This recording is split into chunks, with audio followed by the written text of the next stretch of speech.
സാഭിമാനം സാഹിത്യനഗരം.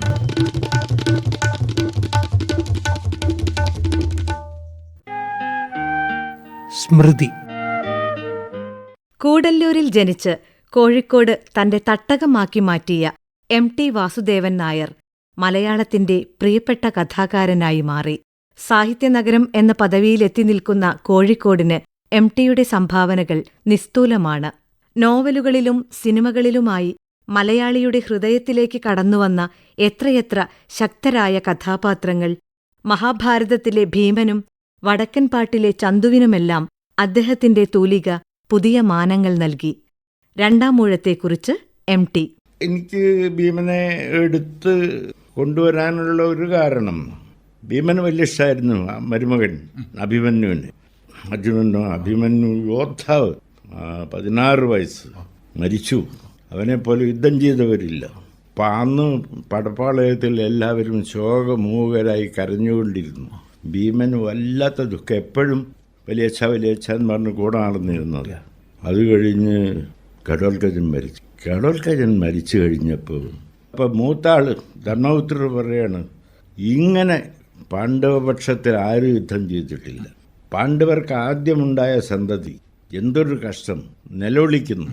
അപ്പോഴാണ് കൃഷ്ണൻ കയറി വരുന്നു. കൃഷ്ണൻ കയറി വന്നിട്ട് പറയും, എന്തിനാ നിലവിളിക്കുന്നത്? അല്ല, ഘടോൽക്കജൻ മരിച്ചു, അതിന് നിലവിളിക്കണോ? ആഹ്ലാദിക്കുവിൻ, ഭാരതത്തിലുണ്ടത്. ഇന്നല്ലെങ്കിൽ നാളെ ഞാൻ അവനെ കൊല്ലേണ്ടതാണ്. എൻ്റെ ഹിറ്റ് ലിസ്റ്റിലുള്ളവനാണ്, യാഗം മുടക്കുന്നവനാണ്, രാക്ഷസനാണ്. ഇന്നല്ലെങ്കിൽ നാളെ അവനെ ഞാൻ കൊല്ലേണ്ടി വരും. ഇത് അപ്പുറത്തൊരച്ഛൻ കേട്ടുകൊണ്ട് നിൽക്കണം ഭീമൻ. അത് എന്നെ വല്ലാതെ വിഷമിപ്പിച്ചൊരു സംഭവമാണ്. ഇതേപോലെ തന്നെ വ്യാസൻ ഒഴിവാക്കി വെച്ച കുറേ സ്ഥലങ്ങളുണ്ട്. യുദ്ധം ജയിച്ചു. യുദ്ധം ജയിച്ചാൽ ധർമ്മപുത്രർ പറയാണ്, യുദ്ധത്തിൽ നിയമം, ശത്രുവിനെ ആര് തോൽപ്പിക്കുന്നു അയാളാണ് ജേതാവ്, നീയാണ് ജേതാവ്. ഭീമനോട് പറയുകയാണ്, ജേതാവാണ് രാജ്യം ഭരിക്കേണ്ടത്, ഇത് ക്ഷത്രിയരുടെ നിയമമാണ്, നീ രാജാവാകണം. ഇയാൾ ഇതുവരെ അതിനെപ്പറ്റി ആലോചിച്ചിട്ടില്ല. നെക്സ്റ്റ് അധ്യായം തുടങ്ങുന്നത് ഈ പറഞ്ഞ ധർമ്മപുത്രരുടെ കിരീടധാരണത്തിൻ്റെ. ആ രാത്രിയിൽ എന്ത് സംഭവിച്ചു? ആ രാത്രിയിൽ 2 കാര്യങ്ങൾ സംഭവിക്കാനാണ് ഉള്ളത്. ഒന്ന്, കുന്തി പറഞ്ഞിട്ടുണ്ടാവും, നീ അത് ഏറ്റെടുക്കരുത്, ജ്യേഷ്ഠൻ തന്നെ വേണം. അല്ലെങ്കിൽ ദ്രൗപദി പറഞ്ഞിട്ടുണ്ടാവും. സാഹിത്യത്തിന്റെയും സംഗീതത്തിന്റെയും സംഗമ കേന്ദ്രമായിരുന്നു അക്കാലത്ത് കോഴിക്കോട് ആകാശവാണി. കോഴിക്കോട് ആകാശവാണിയിലെ തന്റെ അനുഭവങ്ങളെക്കുറിച്ച് MT: ആകാശവാണിയിൽ ഞാൻ കഥകൾ വായിച്ചിട്ടുണ്ട്. 2 കഥ 3 കഥ. കഥയുടെ ഒരു ഉത്സവം പോലെ എന്തെങ്കിലും ഓണക്കാലത്തോ വാരം അല്ല, അന്ന് 2 കഥ 3 കഥയൊക്കെ ഉണ്ടായിരുന്നു. NP മുഹമ്മദ് ഞാനും കൂടി പോയിട്ട് ഓരോ കഥ വായിച്ചിട്ടുണ്ട്. ഞാൻ പലപ്പോഴും കഥ വായിച്ചിട്ടുണ്ട്, പല കഥകളും വായിച്ചിട്ടുണ്ട് ആകാശവാണിക്ക്. അത് PC റൂബിൻ്റെ വകുപ്പായിരുന്നു. അത് പലപ്പോഴും കഥകൾ വായിച്ചിട്ടുണ്ട്. പിന്നെ അപൂർവം ചിലപ്പോൾ ചില ലേഖനങ്ങൾ, ഉദാഹരണത്തിന് PC-യുള്ള കല, അന്ന് ഫോക്കണർ ഞാനുള്ളപ്പോഴാണ് മാതൃഭൂമിയിൽ ഞാൻ ജോലി ചെയ്യുന്നു. വില്യം ഫോക്കണർ മരിച്ചു.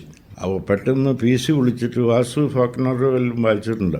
നമ്മൾ കുറച്ചൊക്കെ വായിച്ചിട്ടുണ്ട്. അപ്പം ഞാൻ അന്നും വായനയുടെ ഒരു കാര്യത്തിൽ ഞാൻ ഒരു അതാണ് എന്നെ വിളിച്ച് ചോദിക്കും. പെട്ടെന്ന് ഒരു 15 മിനിറ്റത്തേക്ക് ഫോക്കണറെ പറ്റിയൊരു ടോക്ക് നാളെ.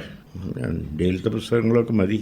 എന്നിട്ട് അന്ന് രാത്രി ഞാൻ ഒരു ലേഖനം എഴുതി, പിറ്റേന്ന് പോയിട്ട് അത് വായിച്ചു. അവരുടെ കൂട്ടത്തിലേക്ക് ഞാൻ താരതമ്യേന ഇളംപ്രായക്കാരനായ ഞാൻ കയറി വരാം. ഗ്രൂപ്പ് ഉണ്ടായിരുന്നു, ഇവരൊക്കെ അവരുടെ കൂട്ടത്തിലേക്ക് ഞാൻ വന്നു. വളരെ അടുത്ത് പെരുമാറിയിട്ടുള്ളത് NP മുഹമ്മദൊക്കെ ആയിട്ടാണ്, തിക്കോടിയനായിട്ട്. അത് എന്നെ സംബന്ധിച്ചാലും ഈ സാഹിത്യം മാത്രമല്ല, എല്ലാ വിഭാഗത്തിൽപ്പെട്ട ആളുകളായിട്ടും ബന്ധമുണ്ടായിരുന്നു. സാഭിമാനം സാഹിത്യനഗരം.